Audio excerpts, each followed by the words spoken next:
അസ്സലാമു അലൈക്കും. ഞാൻ സലീം കൊടിഞ്ഞു. പ്രിയ കൂട്ടർ, നമ്മളെ കേരളത്തിൽ പല യാത്രകളും കാണാറുണ്ട്. എന്നാൽ അതിൽ നിന്നെല്ലാം വ്യത്യസ്തമായ യാത്ര കാസർഗോഡും തിരുവനന്തപുരത്തേക്ക് എത്തിയും കൊണ്ടിരിക്കുകയാണ്. വന്ധ്യവയോധികരായ ഗുരുശ്രേഷ്ഠരായ Indian grand mufti Kanthapuram AP Aboobacker Musliyar നടത്തുന്ന കേരള യാത്ര. ഇതിൻ്റെ പ്രമേയം തന്നെ വ്യത്യസ്തമാണ്. മനുഷ്യർക്കൊപ്പം മനുഷ്യരുടെ നോവ്, മനുഷ്യരുടെ വിഷയങ്ങൾ ഏറ്റെടുത്തുകൊണ്ട് ഒരു യാത്ര ജനമനസ്സുകളിലൂടെ സഞ്ചരിച്ചു കൊണ്ടിരിക്കുകയാണ്. 4 ദിവസം കൊണ്ട് യാത്ര വലിയ സ്പന്ദനമാണ് കേരളത്തിൽ സൃഷ്ടിച്ചുകൊണ്ടിരിക്കുന്നത്.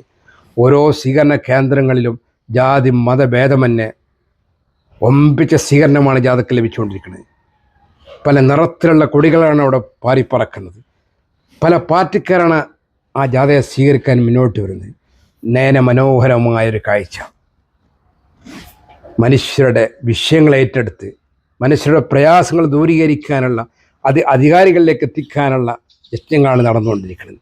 ഓരോ സ്വീകരണ കേന്ദ്രങ്ങളിലും ആ നാട്ടിൻ്റെ സ്പന്ദനങ്ങളാണ് മുന്നോട്ട് വെക്കുന്നത്.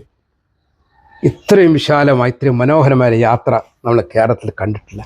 യാത്ര തിരുവനന്തപുരത്ത് എത്തുമ്പോഴേക്കും ഇത് കേരളത്തിൽ വലിയൊരു പുതിയ വിപ്ലവം തന്നെ സൃഷ്ടിച്ചിരിക്കും.